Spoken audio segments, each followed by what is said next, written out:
আগো দেখছো বৃষ্টির ছাঁটটা? এমন বর্ষার সকালে ঘরে বসে থাকা রীতিমতো অপরাধ। মনে আছে আমাদের ছোটবেলার কথা? এই বর্ষায় কিভাবে মাঠের ধারে সবাই মিলে আড্ডা হতো। মনে থাকবে না আবার? কিন্তু এখন তো যুগ বদলেছে। আজকাল ছেলে মেয়েরা মুঠোফোনে বন্দি। শুভ্র আর শ্রাবন্তী তো ঘরে বসে ল্যাপটপেই দিন কাটিয়ে দেয়। আমি ভাবছি কি জানো, বৃষ্টির এই সোঁদা গন্ধে নদীর ধারের সেই পুরনো তাল গাছের কাছের মাঠটায় একটা মাংসের পিকনিক করলে কেমন হয়? এই বর্ষার মাঠে পিকনিক? তুমি কি পাগল হলে? ভিজে তো একাকার হতে হবে। বর্ষার মৌসুম শেষ হোক, তারপর পিকনিক করা যাবে। আরে বর্ষায় তো আসল আনন্দ। আমাদের ত্রিপল টানানোর ভালো ব্যবস্থা আছে, আর অতুল দাদের পরিবারকেও সাথে ডেকে নেব। দুই পরিবার মিলে কতদিন একসাথে জমিয়ে খাওয়া দাওয়া করা হয় না। প্রস্তাবটা মন্দ নয়। অতুলদার অনিতাদি বেশ পছন্দ করবেন। আর রান্নার ভার কিন্তু আমার আর অনিতাদির ওপরই ছাড়তে হবে। একদম। তবে শোনো, পিকনিকে কিন্তু একটা বড় চমক থাকবে। আমি অতুলকে এখনই ফোন করছি। তোমরা কি নিয়ে আলোচনা করছো গো? তোমাদের কথা শুনে ঘর থেকে বের হলাম। আমার কথা শুনে বার হলি? এ তো অবাক কাণ্ড। মা, তুমি এমন করে বলছো কেন? তোর মায়ের কথা রাখ তো মা। শোন, আমরা গ্রামের মাঠে পিকনিকের আয়োজন করব। তাই নাকি বাবা? খুব মজা হবে। শুভ্র, আজকের আকাশটা দেখছিস? আলোটা অসাধারণ। এই ফ্রেমগুলো শহরে 1000 টাকা দিয়েও পাওয়া যায় না। ফ্রেম রেখে দে ভাই। বাবা কিছুক্ষণ আগে আমাকে ফোন করে যা বলেছে শুনলে তুই লাফিয়ে উঠবি। কি বলেছে কাকা? আবার কোনো পুরনো বইয়ের সন্ধান পেল নাকি? না, আজকে এই মুষলধারে বৃষ্টির মধ্যে নদীর পাড়ের চরে আমাদের এই দুই পরিবারের মাংসের পিকনিক। বাবা আর তোর বাবা নাকি মানে সব পরিকল্পনা পাকা করে ফেলেছে। বলিস কি রে? মাঠে রান্নার পিকনিক অসাধারণ হবে। হ্যাঁ, তবে শোন, কালকে রাতে আমি একটা অদ্ভুত জিনিস দেখেছি নদীর চরের কাছাকাছি এলাকায়। কি জিনিস? কালকে বিকেলে যখন ড্রোন নিয়ে নদীর ওপারের ছবি তুলছিলাম, তখন তালগাছটার নিচে কাদার মধ্যে একটা পিতলের চকচকে কিছু একটা দেখতে পাই। বর্ষার জলে মাটি সরে গিয়ে ওটা ভেসে উঠেছে মনে হয়। পিতলের জিনিস? কোনো পুরনো থালা বাসনের টুকরো হতে পারে? না রে, বেশ বড় সড়ো একটা বাক্সের মতো আকৃতি। আজকে যদি ওখানে পিকনিক হয় তাহলে জায়গাটা ভালো করে দেখতে হবে। আমার কেন যেন মনে হচ্ছে ওখানে কোনো রহস্য লুকিয়ে আছে। তোর মাথায় সব সময় গল্প করে রে। ঠিক আছে, মাংসের পিকনিকের সাথে যদি একটু রহস্যের গুঁড়ো মেশানো যায় তবে মন্দ হয় না। জানিস শ্রাবন্তী, তখন তোর মা আর আমি ছোট ছিলাম না, তখন ওই বর্ষার দিনে ছাতা মাথায় দিয়ে কাদা ভেঙে চাল ডাল কুড়োতে যেতাম। তারপর সবাই মিলে বাঁশঝাড়ের পাশে রান্না হতো। সত্যি কাকিমা, এখনকার যুগে আমরা তো এসব ভাবতেই পারি না। আজ বাবা আর কাকু যেভাবে সিদ্ধান্ত নিলেন, আমার তো বিশ্বাসই হচ্ছে না। তোর বাবা মানুষটা এমনই, মনের দিক থেকে একদম শিশু।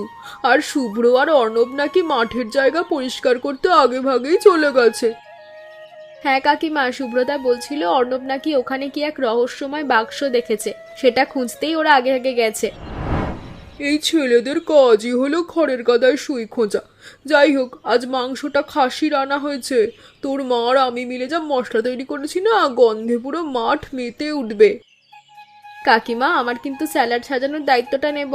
আর কষা মাংসর সময় আমাকে একটু চেখে দেখতে দিও। অবশ্যই মা, তুই ছাড়া আমাদের গ্রামে পিকনিক জমে নাকি? অনন্যা, সাবধানে হাঁটো মা। কাদা কিন্তু খুব পিচ্ছিল। এই বৃষ্টির দিনে গান বাজনার সরঞ্জাম এভাবে মাঠে নিয়ে যাওয়াটা কি ঠিক হচ্ছে মা? বাবা, তুমি তো জানো পিকনিকে মাংস রান্নার সাথে যদি গান না থাকে তবে পরিবেশটা জমে না। শ্রাবন্তী দিয়ে আমি কালকে রাত থেকে কয়েকটা বিশেষ বর্ষার গান রেডি করে রেখেছি। রবীন্দ্রসঙ্গীত নাকি আধুনিক? দুটোই আছে বাবা। মেঘের কোলে রোদ এসেছে দিয়ে শুরু করব, তারপর নতুন দিনের গান। আচ্ছা বাবা, কাকা যে বললেন নদীর চরে পিকনিকের জায়গা নাকি খুব স্পেশাল।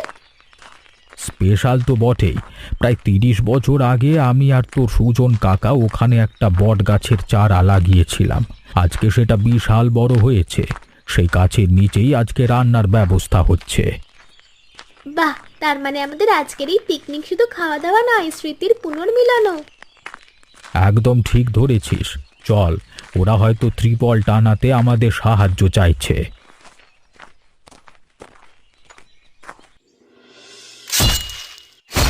ওরে বাস রে, এটা কিসের শব্দ হলো? কি হলো শুভ্র, কাদামাটিতে পাথর আছে নাকি? না বাবা, পাথর নয়, ধাতু, পিতল কিংবা লোহা। অর্ণব যেটার কথা বলছিল সেটা সত্যি এখানে পোঁতা আছে। তাই তো, এ তো বেশ পুরনো একটা ধাতব বাক্সের কোণা দেখা যাচ্ছে। বর্ষার তোড়ে ধসে যাওয়া মাটিতে ওপরের অংশটা ভেসে উঠেছে। বাবা, এটা কি কোনো ডাকাতের গুপ্তধন নাকি কোনো পুরনো জমিদারের জিনিস? শান্ত হো শুভ্র, গল্প বানিয়ে ফেলিস না। আগে বাক্সটা তুলে দেখি সাবধানে, ধাতুর গায়ে কোনো কোদালের আঘাত লাগেনি, মানে আঘাত বেশি যেন না লাগে। এই দেখো বাবা, বিশাল একটা নকশা কাটা পিতলের বাক্স, কিন্তু এতে তো একটা পিতলের মজবুত তালা ঝুলছে। অদ্ভুত তো, বাক্সটার গায়ে খোদাই করে কিছু লেখা আছে, কিন্তু কাদার জন্য পড়া যাচ্ছে না। দাঁড়া, অর্ণবার সবাইকে আসতে দে, তারপর দেখা যাবে এর মধ্যে কি আছে। অনিতাদি, তুষটা একটু বেশি করে দিও, ভিজে কাঠে আগুন ধরাতে বেশ কষ্ট হচ্ছে। এই নাও, দেখো তো এবার ধোঁয়া কমে আগুন ধরেছে কিনা। বাহ, দারুণ জ্বলে উঠেছে। ব্যাস, এবার আসল কাজ শুরু। প্রথমে তো সর্ষের তেল দিয়ে পেঁয়াজ আর গরম মশলা ফোড়ন দিতে হবে। আজকের কষা মাংসের গন্ধ যেন নদীর ওপার পর্যন্ত যায়। যাবে যাবে, আমি বাটা মশলাগুলো সব গুছিয়ে রেখেছি। আদা, রসুন, জিরে আর সেই বিশেষ ধনে বাটা। তবে অনন্যা, শ্রাবন্তী কোথায় গেল বলো তো? ওরা তো ওই গুপ্তধন দেখতে গেছে গো। শুনলাম নাকি মাটি খুঁড়ে কি এক রহস্যময় বাক্স পাওয়া গেছে। তাই নাকি? এই পুরুষ মানুষগুলো না যেখানেই যাবে একটা না একটা ল্যাফড়া তৈরি করবেই। তবে যাই বলো সুরভি, এই খোলা আকাশের নিচে রান্না করার মজাই আলাদা। আচ্ছা অর্ণবদা, তোমার কি ক্যামেরার লেন্স ছাড়া আর কোনো কিছুতেই নজর পড়ে না? ফোকাসটা সরালি ফ্রেমটা নষ্ট হয়ে যাবে শ্রাবন্তী। এই দেখো, বটপাতার কোণের বৃষ্টির ফোঁটাটা কিভাবে আটকে আছে। হ্যাঁ, যেন একটা হীরা ঝুলছে। এইসব মুহূর্ত তো আর বারবার ফিরে পাওয়া যায় না। মুহূর্ত ধরে রাখা তো ভালো কথা, কিন্তু মুহূর্তটা উপভোগ করাও তো দরকার, তাই না? ওইদিকে দেখো, বাবা আর কাকু সেই পুরোনো দিনের স্মৃতির ঝুলি খুলে বসেছেন। মা আর কাকিমা গল্প করতে করতে চুলা ধরাচ্ছেন, আর অনন্যা খঞ্জনি নিয়ে রেওয়াজ করতে শুরু করে দিয়েছে। সবাই কত আনন্দ করছে, আর তুমি সেই কখন থেকে ছবির পেছনে ছুটছো। তুমি বুঝবে না শ্রাবন্তী, ওরা যে আনন্দটা তৈরি করছে সেটাকে চিরস্থায়ী রূপ দেওয়ার দায়িত্বটাই তো আমি নিয়েছি। বহু বছর পর যখন এই ছবিগুলো আমরা সবাই বসে দেখব, তখন আজকের এই বৃষ্টির গন্ধ, মাংসের সুবাস আর এই হাসিগুলো আবার জীবন্ত হয়ে উঠবে। কথাটা মন্দ বলনি, তবে শুধু ছবি তুললেই হবে না। আজ কিন্তু শুভ্রদা আর তুমি মিলে নদীর চরে সেই মিস্টেরিয়াস বক্সটা খুঁজে বের করার কথা বলেছিলে। ছবির চক্করে পড়ে সেই রহস্য আবার হাতছাড়া করে বসো না যেন। আরে না না, সুব্রত কোদাল নিয়ে আগেই নেমে পড়েছে। আমি শুধু এই চমৎকার আলোটাকে মিস করতে চাইছিলাম না। চল, এবার আমিও যাই। রহস্য সমাধান আর ছবি তোলা দুটোই একসাথে হবে।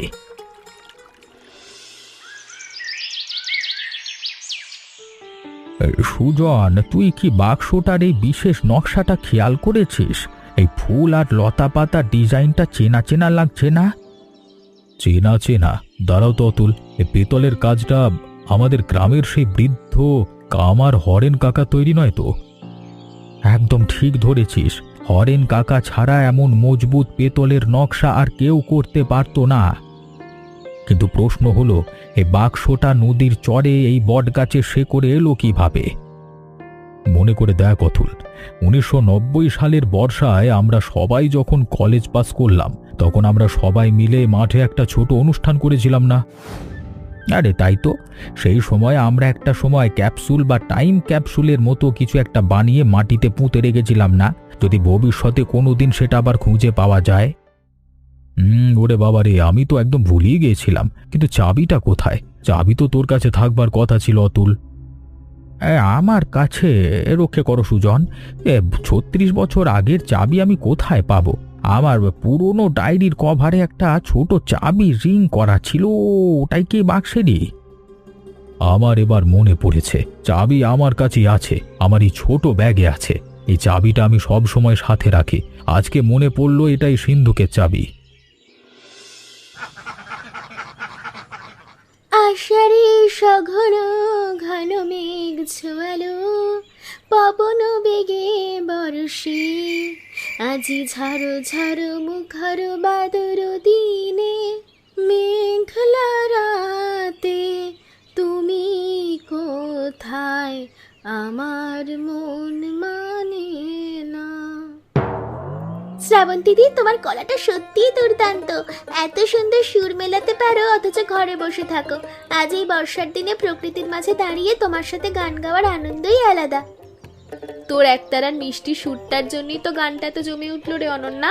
বাড়ি থেকে দূরে এসে এই খোলা বাতাসে মায়েদের রান্নার সুগন্ধ আর বর্ষারই ঠান্ডা হাওয়ার গানের সুযোগ, এটা কি আর রোজ পাওয়া যায় রে?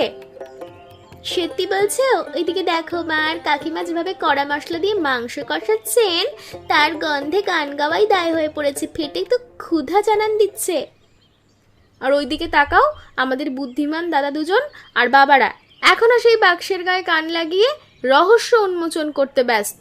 মনে হয় পুরো বাক্সটাই ভেঙে ফেলবে।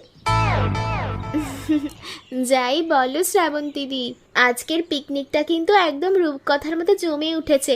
একপাশে ফুটন্ত মাংসের ঝোল, ঝিরিঝিরি বৃষ্টি, হাতে গান আর সামনে রহস্যময় সিন্দুক।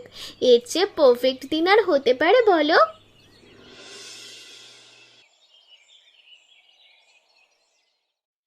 কাকিমা, মাংসের ঝোলের গন্ধ তো পুরো মাঠে ছড়িয়ে গেছে। আর কতক্ষণ? পেটে তো একদম ছুঁচো দৌড়াচ্ছে। আর বেশি সময় নেই রে, মাংস প্রায় সেদ্ধ হয়ে এসেছে। জিরে আর গরম মশলার গুঁড়ো ছিটানো বাকি। তুই বরং থালা আর গ্লাসগুলো গুছিয়ে ফেল। কাকিমা, একটা কথা বলো তো, বাবা আর কাকুর ওই রহস্যের সিন্ধুক নিয়ে তোমার কি মনে হয়? সত্যি কি কোনো চাবি পাওয়া যাবে? তোদের কাকুর একটা অভ্যেস আছে জানিস, উনি কোনো জরুরি জিনিস ফেলে দেন না। পুরনো কোনো বাক্সে ঠিকই চাবিটা লুকিয়ে রেখেছেন। তোরা শুধু খামোকা রহস্য ভাবছিস। ওটা তোদের বাবাদের শৈশবের একটা সুন্দর স্মৃতি ছাড়া আর কিচ্ছু নয়। সেটাই তো আসল রহস্য কাকিমা। শৈশবের স্মৃতি নতুন করে খুঁজে পাওয়ার চেয়ে বড় আনন্দ আর কি হতে পারে? ওয়াও দাদা, এই ছবিটা কখন তুললে? মা আর কাকিমা যখন ধোঁয়ার মধ্যে কড়াই নাড়ছিলেন। ওয়াও, ছবিটা অসাধারণ এসেছে। মায়ের মুখের হাসিটা কি জীবন্ত লাগছে। আর এইটা দেখ, শ্রাবন্তীদি যখন এক মনে গান শুনছিল আর এই নদীর দিকে তাকিয়েছিল। ক্যান্ডিড শটগুলোর মজাই আলাদা অনন্যা। পোজ দিয়ে তোলা ছবিতে অনুভূতিগুলো পাওয়া যায় না। সবার ছবি তুলেছো, কিন্তু আমার তানপুরা হাতে নিয়ে গান গাওয়ার ছবিটা কোথায়? ওটা নিশ্চয়ই তুলতে ভুলে গেছো। তোকে আমি ভুলতে পারি? এই দেখ, তুই যখন চোখ বন্ধ করে আষাঢ়ের গানটা গাইছিলিস, ঠিক তখনকার ফ্রেম। ব্যাকগ্রাউন্ডে বটগাছের ভেজা পাতা আর ঝাপসা বৃষ্টির ধারা। এই ছবিটা আজকের পিকনিকের সেরা শট। সত্যি দাদা, তোমার হাতের জাদুতে সাধারণ দৃশ্যগুলো কেমন অসাধারণ হয়ে উঠেছে গো। এই ছবিটা কিন্তু আমি বাঁধানো ফ্রেমে আমার ঘরের দেওয়ালে টানিয়ে রাখবো। অনন্যা, জানিস তো, ছবিটা শুধু একটা ফ্রেম নয়, এই মুহূর্তগুলো একসময় পুরনো হয়ে যাবে, কিন্তু এই ছবিগুলো আমাদের মনে করিয়ে দেবে যে বর্ষার এক সুন্দর দিনে আমরা সবাই মিলে কত আনন্দ করেছিলাম। একদম ঠিক বলেছো দাদা। একদিকে বাবাদের সেই অতীত স্মৃতির সিন্ধুক, আর অন্যদিকে তোমার ক্যামেরা বন্দী হওয়া আমাদের এই বর্তমানের স্মৃতি। আজকের দিনটা কখনো ভোলার নয় গো। বাবা, সাবধানে ঘোরাও, যদি চাবিটা ভেতরে ভেঙে যায়। ভাঙবে না শুভ্র, এই চাবি আর তালা একই কারিগরের তৈরি, দেখিস। খুলে গেছে বাবা, বাবা তালা সত্যি খুলে গেছে। দেখা যাক ৩৬ বছর আগে আমরা কি রেখেছিলাম এই বাক্সের ভেতরে। ওমা, এগুলো তো তোমাদের তখনকার সব ছবি। আর ডায়েরিটা? এটা আমাদের আড্ডার ডায়েরি, যেখানে আমরা প্রতিজ্ঞা করেছিলাম যতই বড় হই, জীবন যেখান দিয়েই যাক, প্রতি বছর আমরা দুই বন্ধু পরিবার নিয়ে একসাথে মাংসের পিকনিক করব। সুরভি, একটু কাছে এসে দেখ তো, চিনতে পারিস এটা কাদের ছবি? এটা সেই সালের বর্ষার দিনের ছবি, তোর আর অনিতার বিয়ের ঠিক আগের বছরের কথা। আমরা বন্ধুরা মিলে এই মাঠেই ফুটবল খেলেছিলাম। কাদা মেখে একাকার হয়ে শেষমেশ খাসির মাংস রেঁধে খেয়েছিলাম। ওমা, সত্যি তো অতুলদা, সময় যে কত দ্রুত চলে যায় গো, ভাবাই যায় না। ওকে আর আপনাকে তো একদম চেনাই যাচ্ছে না। কত ছিপছিপে আর তরুণ ছিলেন আপনারা, আর আজ তোমরাই সংসারী হয়েছো। ছেলে মেয়েরা কত বড় হয়ে গেছে। সময় বদলেছে সুরভি, কিন্তু মনের টানটা বদলায়নি। সুজনের সেই ৩৬ বছর আগের প্রতিজ্ঞাটার কথা ভাব একবার। এ ডায়েরিতে ও নিজের হাতে লিখেছিল, যতই ব্যস্ততা আসুক, জীবন যেখানেই নিয়ে যাক, প্রতি বর্ষায় আমরা দুই বন্ধু পরিবার নিয়ে এই বটগাছের নিচেই মাংসের পিকনিক করব। সত্যি ওর ওই পাগলামিটা আজ কত বড় একটা সুন্দর স্মৃতি হয়ে সামনে এলো। আজকের এই ব্যস্ত যুগে এমন মেলবন্ধন কয়জন ধরে রাখতে পারে বলুন তো? একদম ঠিক বলেছ। কোনো মাটির নিচে সোনা দানা বা পেতলের গুপ্তধন পাওয়ার চেয়েও জীবনের এই যৌথ স্মৃতিগুলোকে নতুন করে ফিরে পাওয়া শতগুণ বেশি মূল্যবান। আজকের এই দিনটা আমাদের সবাইকে আবার নতুন করে বাঁচতে শেখালো।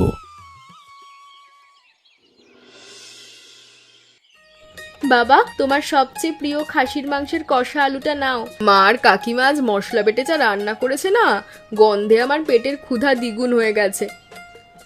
আর কাকু সাথে এই কাঁচা লঙ্কার ধনেপাতার চাটনি আর লেবুর রসটা নিও। এমন বর্ষার দিনে খোলা মাঠের হাওয়ায় বসে গরম গরম কষা মাংস খাওয়ার মজাই আলাদা। সত্যি অনন্যা, আজ কিন্তু আমরা প্রমাণ করে দিলাম যে আমাদের দুই পরিবার স্রেফ প্রতিবেশী নয়, একই সুতোয় বাঁধা একটা বড় পরিবার। মা বাবাদের সেই রহস্যময় বাক্সের পুরনো স্মৃতির মতোই আমাদের এই বন্ধনটাও চিরকাল তাজা থাকবে। একদম ঠিক বলেছ গো। আর বিশেষ করে কাকিমা আর মায়ের হাতের এই খাসির মাংসের ঝোল, এর যা স্বাদ হয়েছে না, আমি বাজি করে বলতে পারি কোনো 5 স্টার হোটেলও এর কাছে ফেল। আজকের এই পিকনিকের স্বাদ আর আনন্দ আমার সারা জীবন মনে থাকবে। দেখেছিস অতুল, প্রকৃতিও আজকে আমাদের পুরো সঙ্গ দিল। বৃষ্টি হয়ে পরিবেশটা জুড়িয়ে দিল, আবার যাওয়ার সময় আকাশ পরিষ্কার করে দিল। সত্যি সুজন, আজকের দিনটা আমার জীবনের অন্যতম সেরা একটা দিন হয়ে থাকবে। শৈশবের সেই হারানো বাক্স আর তার ভেতরের স্মৃতিগুলো যেন আমাদের আবার নতুন করে বাঁচতে শেখালো। বাবা, কাকা, আমি একটা প্রস্তাব দিচ্ছি। এই বাক্সটা কিন্তু আমরা আবার তৈরি করব। আজকের পিকনিকের সব ছবি, অর্ণবের তোলা ছবি আর আমাদের লেখা নতুন একটা চিঠি এ বাক্সে বন্দি করে আবার এই বটগাছের নিচেই পুঁতে রাখবো। আর 20 বছর পর আমাদের পরবর্তী প্রজন্ম আবার বর্ষার দিনে এসে এই বাক্সের রহস্য উন্মোচন করবে। কি বলো তোমরা? দারুণ প্রস্তাব। এর চেয়ে ভালো আর কিচ্ছু হতে পারে না।